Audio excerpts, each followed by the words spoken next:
Greetings everyone, this is Arkhan from the forums. Welcome to the reveal video for my 2012 TCSS contest saber, the Sith Hornet. I want to start with some thank yous before moving on to the saber itself. First, I want to thank Tim at TCSS for holding the 2012 saber contest. It was a great showcase for saber builds and talents, and I'm sure that without TCSS, many of us would not be in the hobby that we are today. Second, I want to thank LedEngin for his excellent Igniter 2.0 and Trucolor board. Sith Hornet was originally going to be a 10 watt red-red plus red-red using a Petit Crouton 1.5 and Scott Saber flash board. But LedEngin's videos convinced me to take a big step, and I'm very happy with the outcome. Third, I want to thank Industrial Action for his encouragement over the past year and all of our collaborations. Fourth, and not last, I want to thank my wife and family for tolerating my 3-week night and weekend disappearing act leading up to the contest deadline. Little saber history. I originally envisioned the saber about a year ago at the end of the 2011 contest.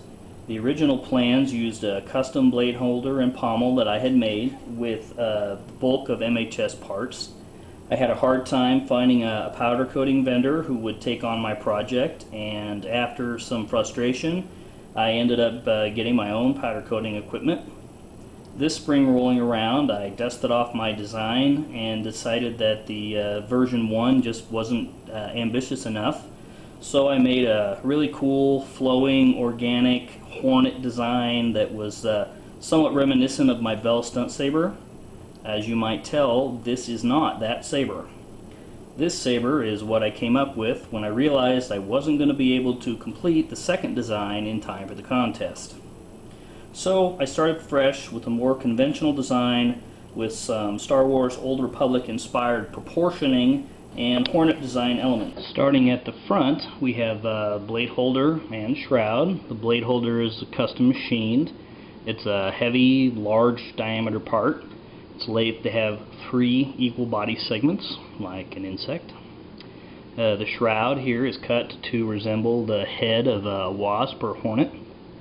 The eyes are 7mm amber crystal rhinestones, and the mirrored backing has been removed.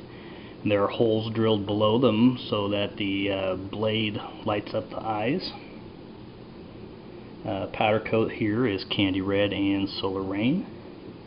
Next we have the main body. The main body resembles a standard MHS hilt piece. However, it is 8 inches long instead of 7. The front shroud here has a 2-segment wasted design with the stinger here, and it serves as the mounting box for the switches. There are 2 countersunk 12mm anti-vandal switches, both in red. The main switch LED is wired up as Igniter power indicator, and the auxiliary switch is driven from the Igniter's crystal pads, and as such the LED here matches all of the blade effects from the main LED. We have accent LEDs here. The Igniter 2.0 supports 8 sequenced accent LEDs, but I went with 4 recessed accent LEDs here in red, green, blue, and white to correspond with the colors of the main dies. I'm planning on having Sanjuro make me a little acrylic window there to cover this channel, but there isn't one there at the moment. The main body is powder coated in imitation gold with a glass clear coat to match a photo I found of an interesting red, yellow, and black Hornet on the internet. And the shrouds are in solar rain. Here at the rear bottom of the saber is the rear shroud. It's a single segment design, still having the stinger kind of motif there.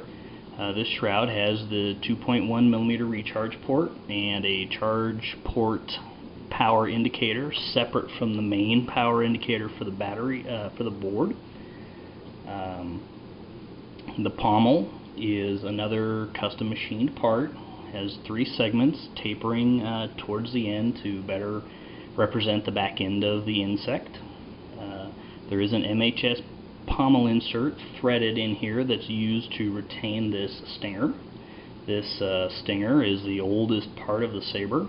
It's a leftover or a relic from the original design last spring. It's been sitting here waiting for a saber for about a year.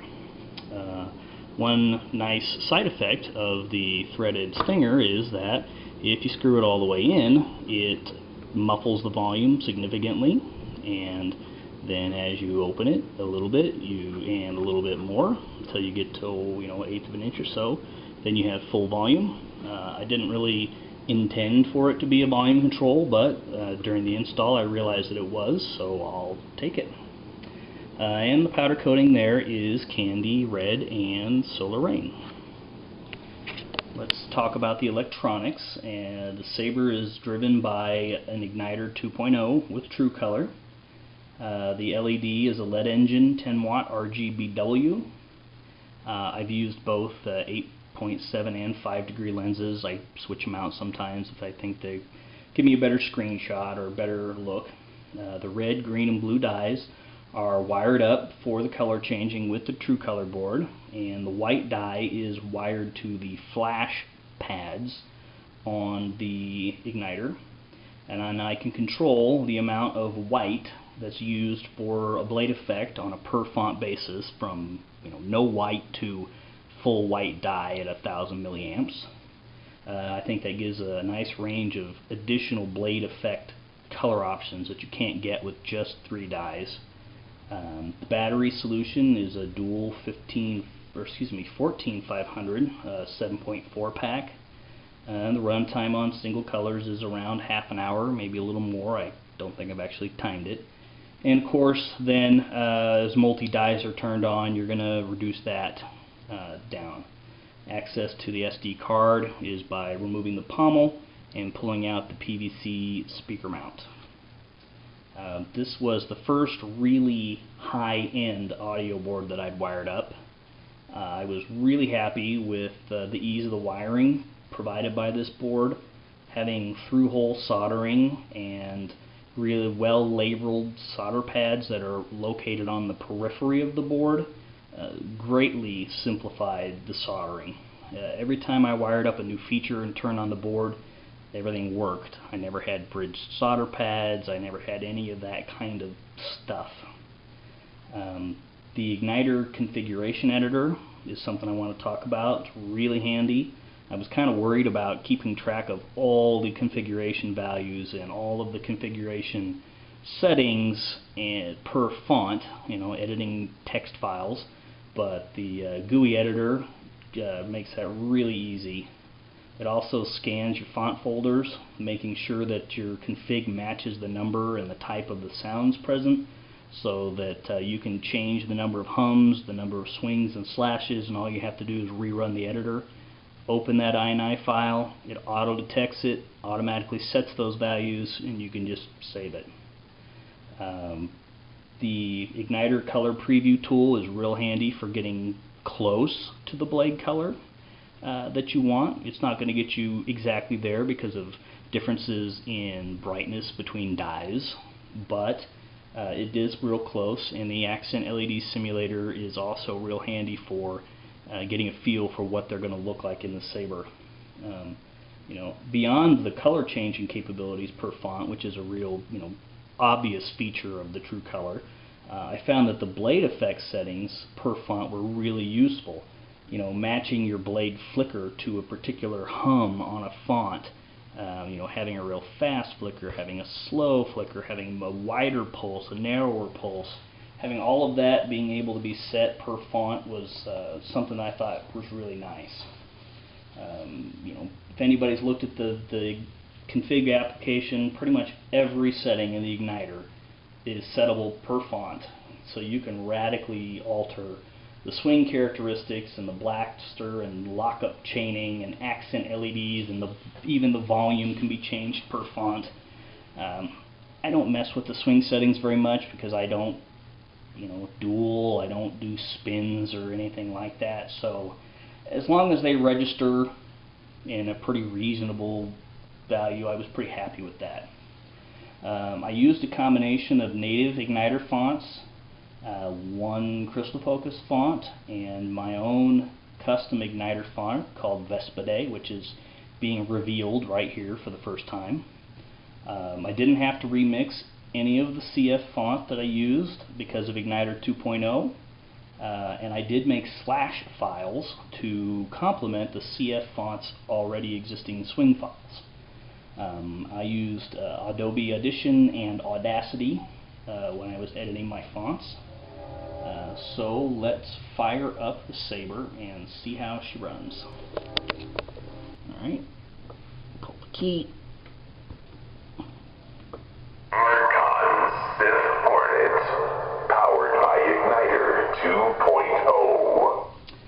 I had a professional voiceover guy do some boot.wave and font wave work for the saber, both for my Vespide font and for those that are from other people. He did a really good job, I thought. The first font on the saber is Father Son, which is from Nigon.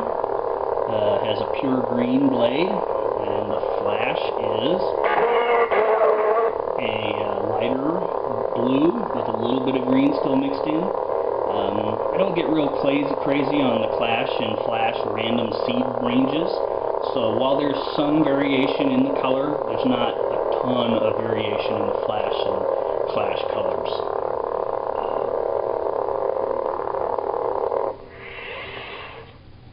The second font is 501 Commander by Nigon.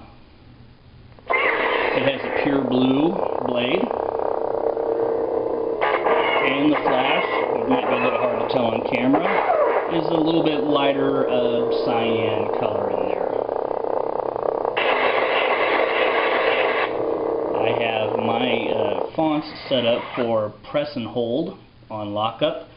You can set it to press on and press off, but I don't.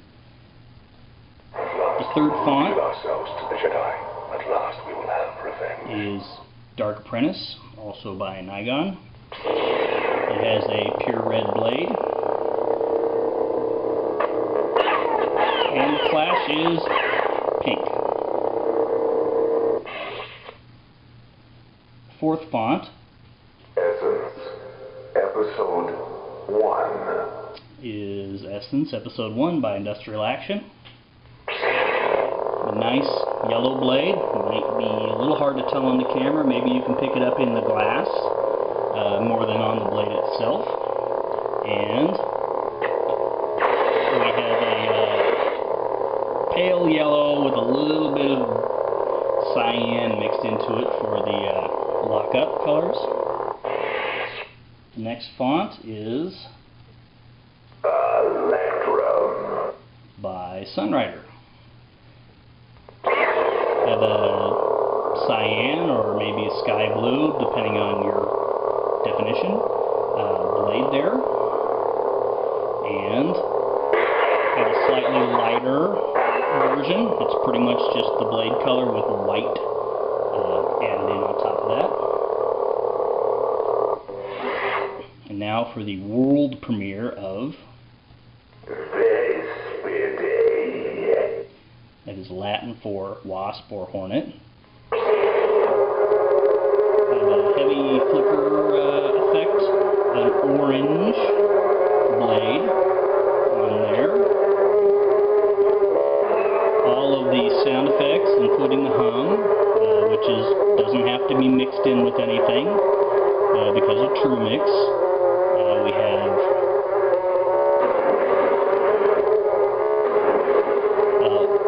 white flash. I have blaster sounds and flash sounds mixed in along with bee or hornet sounds. Then those run on top then of the hum itself. I had a lot of fun making that font. I've been wanting to make a hornet font like this that's a little more hornet than some of the other offerings in that vein. The next font is Heirloom by Mad Cow. have a violet, or purple, or a little bit more blue purple on this one. And we have a cyan clash. I have the power off switch. That value is set per font, but I like mine at about 900. You don't have to worry about power off protection when you have to hold the button down. Now this is Pod Racing by Industrial Action. This is a pinkish purple and a lighter purple flash. I like this font. See if I can get the lockup I like. There it is. That's a good sound.